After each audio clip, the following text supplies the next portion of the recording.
GT Islamic cartoon, ইসলাম, আদব শিক্ষা ও নৈতিকতায় সমৃদ্ধ।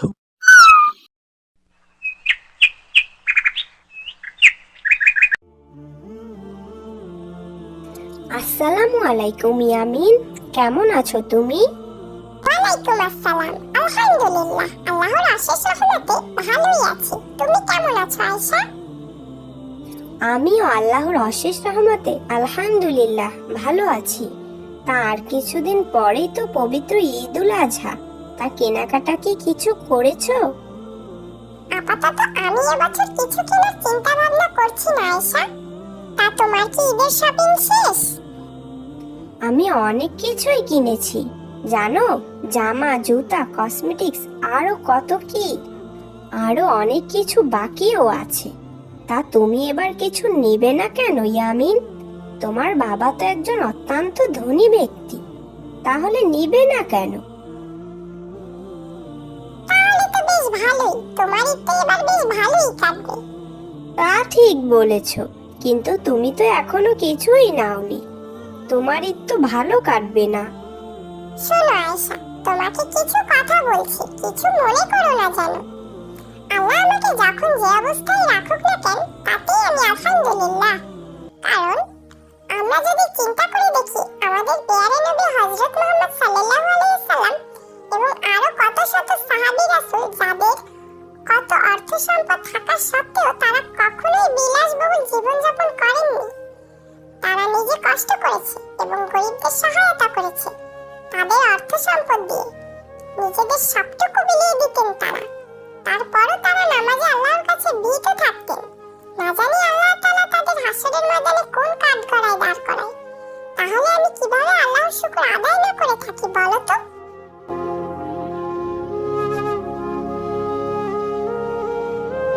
ইয়া আল্লাহ, তুমি ছোট হয়ে কত সুন্দর জ্ঞানের কথা বললে। আমি তোমার থেকে বড় হয়েও এত কিছু আমার মাথায় আসেনি কখনো। আসলে আমরা যা পাই তা নিয়েও আমরা সন্তুষ্ট নই। আমরা যদি আমাদের নবী করিম সাল্লাল্লাহু আলাইহি সাল্লাম এবং আরো রাসূল সাহাবীদের কথা চিন্তা করি, তাহলে আমাদের নিজেদের অবস্থা নিয়ে আমরা হাজার গুণ শুকরিয়া আদায় করতাম। কিন্তু আফসোস, শয়তান আমাদের এতই ধোঁকা এবং মোহের মধ্যে রেখেছে যে এসব চিন্তা আমাদের মাথায় আসে না। আমাদের থেকে কতই না জানি খারাপ অবস্থায় আছে মানুষ, কিন্তু আমরা নিজেদেরকে নিয়ে আফসোস করি যে আমাদের এর থেকে আরো ভালো কিছু হওয়ার ছিল। দেখো আয়েশা, বেশি দূরের কথা চিন্তা না করে আমরা সাধারণত ফিলিস্তিনিদের দিকে তাকালেই অনেক কিছুই দেখতে পাবো। তারা সামান্য খাবারের জন্য দিনরাত কতই না কষ্ট করছে, কতই না তাদের কষ্ট, কতই না তাদের আহাজারি। সামান্য তাদের ইফতার সেহরিই জুটছে না, আর তো ঈদের শপিং। সামান্য তাদের জীবন পার করতেই কত কষ্ট, তবুও তারা আল্লাহর উপর সন্তুষ্ট, শুকরিয়া আদায় করছে, আল্লাহর ইবাদত করছে কত সুন্দরভাবে। আর আমরা ঈদের ভিড়ে আল্লাহর ইবাদত করতে ভুলেই গিয়েছি। আমি আমার বাবার কাছে চাইবো আমার ঈদের শপিং এর বাজেটটা এবং আমার বাবার যাকাতের সম্পূর্ণ টাকার অংশটাই যেন ফিলিস্তিনিদের ডোনেট করা হয়। আশা করছি সে আমার কথা রাখবে।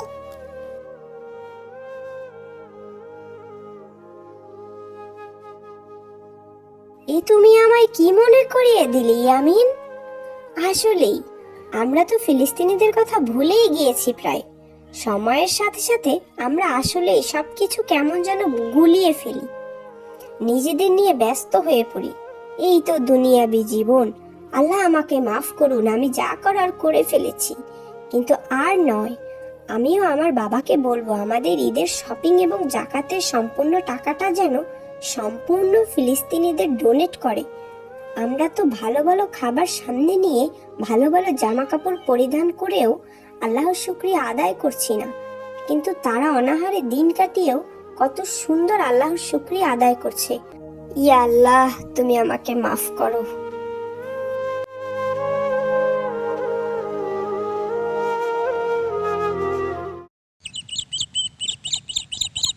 আসসালামু আলাইকুম বাবা, ভিতরে আসবো? ওয়ালাইকুম আসসালাম ইয়ামিন, অবশ্যই এসো।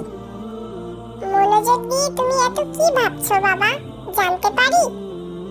কি আর ভাববো বলো বাবা, তুমি তো জানোই ফিলিস্তিনিদের অবস্থা, তাদেরকে নিয়েই ভাবছি। হ্যাঁ বাবা, কি আর করব আমরা, আল্লাহর কাছে দোয়া করা ছাড়া আমাদের হাতে যে আর কিছুই নেই। যাই হোক, তুমি কেন এসেছো বাবা, বলো। আসলে তোমার সাথে একটি বিষয়ে পরামর্শ করতে এসেছিলাম। আমি চাইছিলাম এবার আমার ঈদের শপিং এর টাকা এবং তোমার যাকাতের সম্পূর্ণ টাকাটা ফিলিস্তিনিদের ডোনেট করতে। মাশাআল্লাহ মাশাআল্লাহ, আলহামদুলিল্লাহ। তোমার মাথায় যে এত সুন্দর একটি বুদ্ধি আসবে তা আমি চিন্তাও করিনি। তুমি আমাকে অনেকটাই শান্তি দিলে বাবা। আমি চিন্তা করছিলাম আমি তাদের জন্য কি করতে পারি। আসলে কি দোয়া করা ছাড়া আমার আর কিছু করার আছে? তুমিই আমার উপায় বের করে দিলে বাবা, তুমিই আমার উপায় বের করে দিলে। তোমাকে অনেক অনেক ধন্যবাদ, আর আল্লাহর কাছে অনেক অনেক শুকরিয়া তোমার মতো একটি সন্তান আমাকে দান করার জন্য।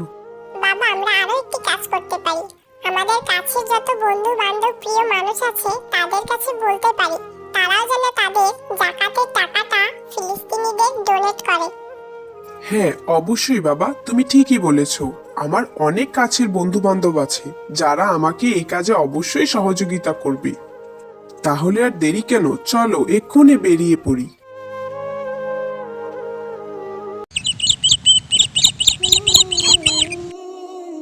বুশরা, মা বুশরা, কোথায় তুমি মা? তোমার জন্য একটা খুশির খবর আছে। আসসালামু আলাইকুম আব্বু। খুশির খবর? কিসের খুশির খবর আব্বু? ওয়ালাইকুম আসসালাম। মা বুশরা, তুমি কি জানো আমাদের অফিস থেকে আগামী মাসের 2 তারিখ পবিত্র ঈদুল আজহার ছুটি উপলক্ষে কক্সবাজার ঘুরতে নিয়ে যাবে। তুমি চাইলে আমরা সেখানে যেতে পারি মা।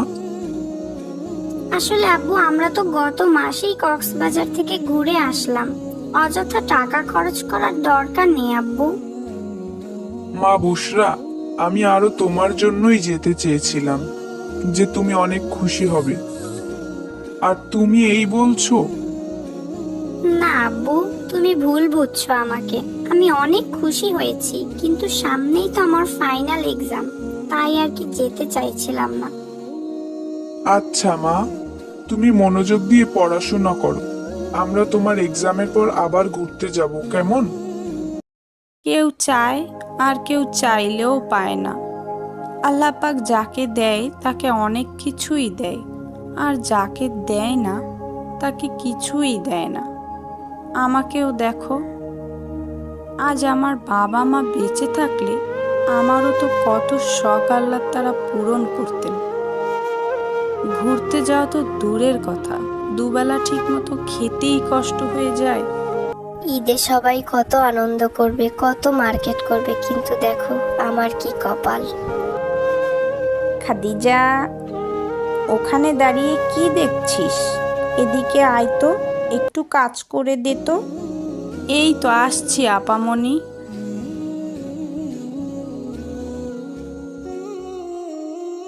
আব্বু শুধু শুধু অপচয় করে।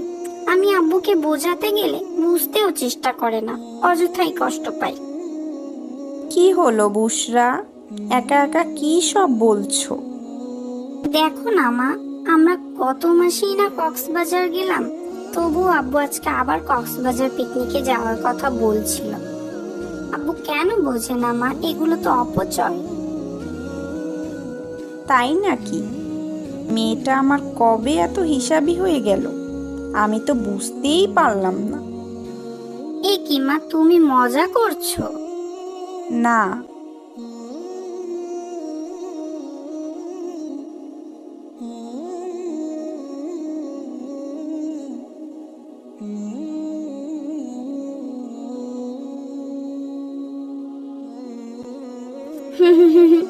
ঠিকই বলেছো। এখন আমার মাদ্রাসায় যাওয়ার সময় হয়ে গিয়েছে মা, আমি মাদ্রাসায় গেলাম। আসসালামু আলাইকুম। ওয়ালাইকুম আসসালাম। সাবধানে যেও বুশরা মা, আল্লাহ হাফিজ।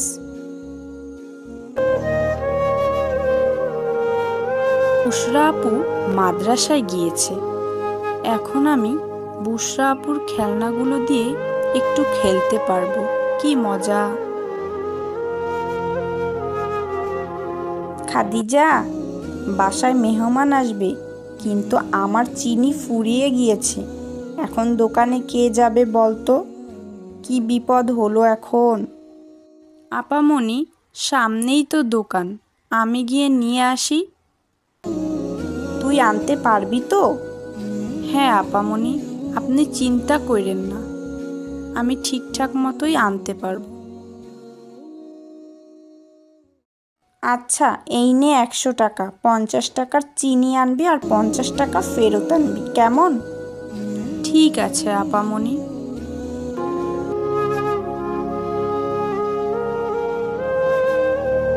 আসসালামু আলাইকুম চাচা, আমাকে 50 টাকার চিনি দিবেন?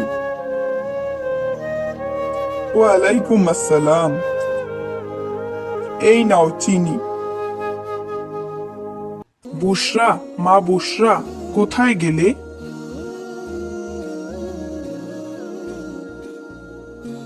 আসসালামু আলাইকুম আব্বু, কি হয়েছে আব্বু, আমাকে ডাকছো? ওয়ালাইকুম আসসালাম। হ্যাঁ মা, আজকে সন্ধ্যায় আমরা বাহিরে ইফতার করব, তোমার মাকে বলে দিও, কেমন? ঠিক আছে আব্বু। ইস, আজ যদি আমার আব্বু আম্মু বেঁচে থাকতেন, তাহলে আমিও তাদের সাথে আজ বাহিরে খেতে যেতে পারতাম, কতই না মজা হতো। বুশরাপুর মতো ঈদে নতুন জামা নিতে পারতাম, আর যদি আমার বাবা মা বেঁচে থাকতো। এই খাদিজা, রেডি হয়ে নে, যা। কেন আপামনি? আমি কি কোনো ভুল করছি আপামনি? আমাকে আপনি মাফ করে দেন আপামনি, আপনারা ছাড়া আমার তো কেউ নাই। আপনাদের এখানে থাকলে তাও আমি দুবেলা দুমুঠো খেতে পারি, খেলা করতে পারি। আপনারা আমাকে কত ভালোবাসেন। আজ থেকে না হয় একবেলা খাবার কমই দিয়েন, তাও আমাকে এই এমন শাস্তি দিয়েন না আপামনি। আরে পাগলি মেয়ে, তুই কেন ভুল করবি? ভুল তো আমরাই করি, তোকে রেখে আমরা কত দূর দূর যাই। কি বলেন আপামনি, এসব আমার অভ্যাস আছে। আগে যেখানে কাজ করতাম না, তারা তো আমাকে ঠিকমতো খেতেই দিত না, সেখানে আপনারা আমার কত যত্ন করেন। হয়েছে, এখন রেডি হয়ে চল আমাদের সাথে। বাহিরে ইফতার করব, আর ঈদের জন্য তোকে আর বুশরাকে সুন্দর দেখে দুটি জামা কিনে দিব। কি বলছেন আপামনি? আমগো মতো এতিমের আবার ঈদ। ঠিকই বলছি। তুই যখন একা একা বিড়বিড় করে বলছিলি যে তোর বাবা মা বেঁচে থাকলে তোরও কত শখ পূরণ করত, তখন আমি শুনে ফেলেছিলাম। এখন থেকে আমরা যেখানেই যাব খাদিজাকে সঙ্গে নিয়ে যাব। ইয়ে, আজ আমি অনেক খুশি, আলহামদুলিল্লাহ।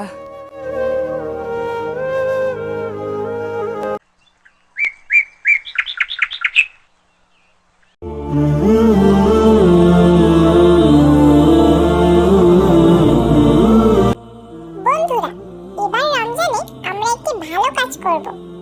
হ্যাঁ, আমরা চিন্তা করেছি এলাকার মানুষজনের কাছ থেকে টাকা জমিয়ে গরিবদের জন্য বাজার করব। বাহ বাহ, বাবা, দারুণ দারুণ আইডিয়া। কিভাবে করব আমরা, কিভাবে করব? আমরা দাদা মিয়ার কাছে যাই, চল, তিনি আমাদের সাহায্য করতে পারবেন। তুমি ঠিক বলেছো ইয়ামিন, চলো, দাদা মিয়াই আমাদেরকে ভালো পরামর্শ দিতে পারে। দেরি না করে আমরা সকলে তাহলে এখন দাদা মিয়ার কাছে যাই, চলো। হ্যাঁ হ্যাঁ, চলো চলো। সবাই যাই দাদা মিয়ার কাছে।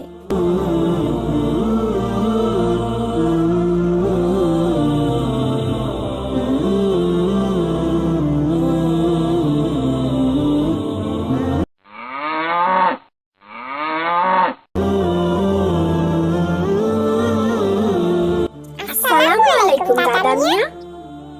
ওয়ালাইকুম আসসালাম। বাচ্চারা, কি খবর? তোমরা কেমন আছো? আলহামদুলিল্লাহ দাদা মিয়া, আমরা সকলে আল্লাহর রহমতে অনেক ভালো আছি। একটি বিশেষ দরকারেই আপনার কাছে আসা। তা আমার ছোট্ট সোনামণিরা, কি দরকার তোমাদের আমার কাছে? বলো দেখিনি, যদি কিছু করতে পারি তোমাদের জন্য। দাদা মিয়া, আমরা গরিবদের জন্য রমজানের বাজার করতে চাই। আপনি যদি আমাদের সুবহানাল্লাহ, খুব সুন্দর একটা কাজ করছো তোমরা। আমি তোমাদের কিছু টাকা দিলাম, আর এলাকার অন্যদের কাছ থেকেও চেয়ে নিতে পারো। এটা অনেক সওয়াবের একটি কাজ। তোমরা এত ছোট হয়েও যে এত সুন্দর একটি পরিকল্পনা করেছো, এই তো অনেক। আল্লাহ তোমাদের অনেক বড় করুন। আপনাকে অনেক অনেক ধন্যবাদ দাদা মিয়া। আপনি আমাদের শুধু একটু দোয়া করুন, আমরা যেন এভাবেই এগিয়ে যেতে পারি।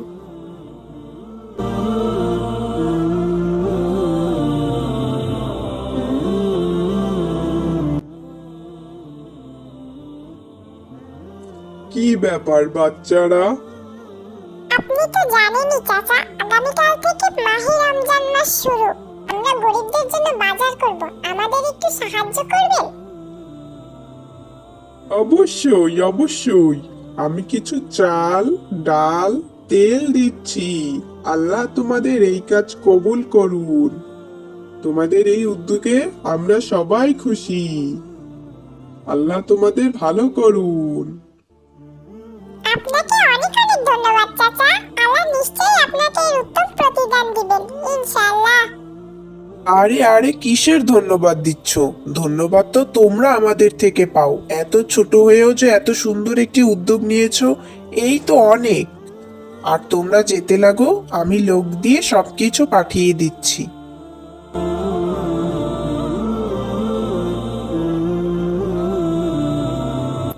আসসালামু আলাইকুম খালা, কেমন আছেন আপনি?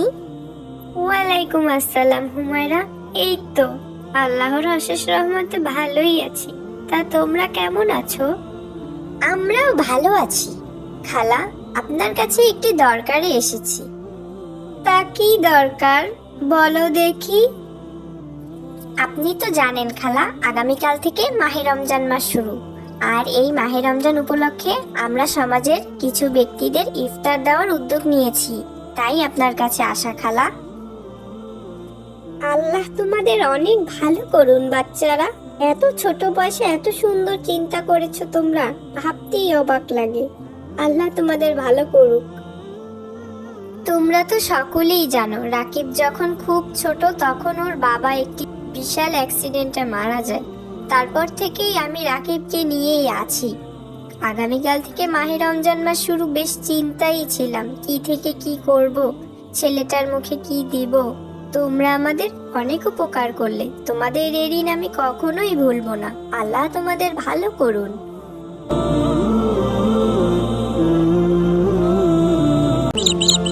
আসসালামু আলাইকুম ভাই। ওয়ালাইকুম আসসালাম ভাই, আসুন আসুন, কেমন আছেন? কি লাগবে বলুন ভাই। আলহামদুলিল্লাহ ভালোই আছি। তা আপেলের কেজি কত করে ভাই?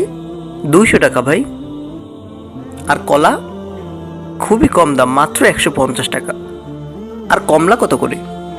250 টাকা ভাই। কয় কেজি দেবো বলুন? আপেলের কেজি কত ভাই? 100 টাকা আপা। কলা? মাত্র 80 টাকা। আর কমলা? 110 টাকা আপা। আচ্ছা, তাহলে এগুলো 1 কেজি করে আমাকে দিন ভাই। আচ্ছা ঠিক আছে, দিচ্ছি, একটু অপেক্ষা করেন। আল্লাহ, এই লোক তো আচ্ছা ঠকবাজ। এই মহিলার কাছ থেকে কত কম দাম রাখছে, আর আমার কাছ থেকে কত বেশি বেশি রাখলো।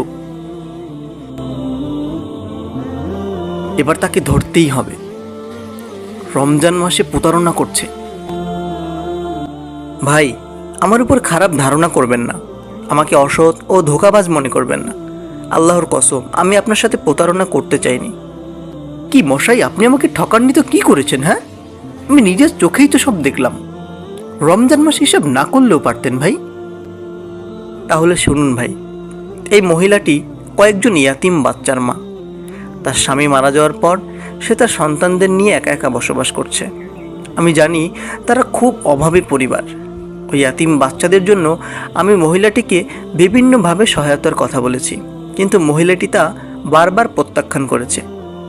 সে চায় তার সন্তানরা যেন কারো অনুগ্রহে বেঁচে না থাকে, কারো কাছে যেন হাত বাড়াতে না হয়। তাই এই রমজান মাসে তাদেরকে আমি সহযোগিতা করার জন্য অনেক ভেবেচিন্তে এই পন্থা অবলম্বন করেছি। তারা যেন বুঝতে পারে যে সে কারো মুখাপেক্ষি নয়, আর আমি পণ্যের দাম কম রেখে এর মাধ্যমে আমি আমার রবের সাথে ব্যবসা করতে চেয়েছি, এবং এই পণ্যের দাম কমিয়ে রেখে সামান্য কিছু হলেও এই রমজানে এই অভাবী মহিলা এবং তার ইয়াতিম বাচ্চাগুলোর খেদমত করতে চেয়েছি। আল্লাহ আমার আমলনামায় কিছু সওয়াব লিখলেই তাতেই আমি খুশি। তাছাড়া সপ্তাহে সে মাত্র একবার আসে, আল্লাহর কসম। আর যেদিন সে আমার নিকট থেকে ফল ক্রয় করে নিয়ে যায় সেদিন আমার প্রচুর ব্যবসা হয়, সেদিন আমি তুলনামূলকভাবে অনেক লাভবান হই। কিভাবে যে আমার কাছে রিজিক আসে আমি তা বুঝতেই পারি না। ভাই আমার, আপনার কথা শুনে আমার চোখে পানি চলে আসলো। আমার অশ্রুসিক্ত নয়নে আমি আল্লাহর কাছে দোয়া করছি, আল্লাহ আপনাকে উত্তম বিনিময় দান করুন ভাই। আমার আর কিছু বলার নেই, আপনি আমাকে মাফ করে দিয়েন ভাই। আপনার সাথে অনেক খারাপ ব্যবহার করে ফেলেছি, আমি না জেনে আপনাকে অনেক কষ্ট দিয়ে ফেলেছি। আরে না না ভাই, আপনার জায়গায় আমি থাকলে আমিও রাগ করতাম। মহান আল্লাহ তাআলার কাছে গোপনে সাহায্য করা সব থেকে বেশি প্রিয়, আর তা যদি হয় রমজান মাসে, তাহলে তো কোনো কথাই নেই।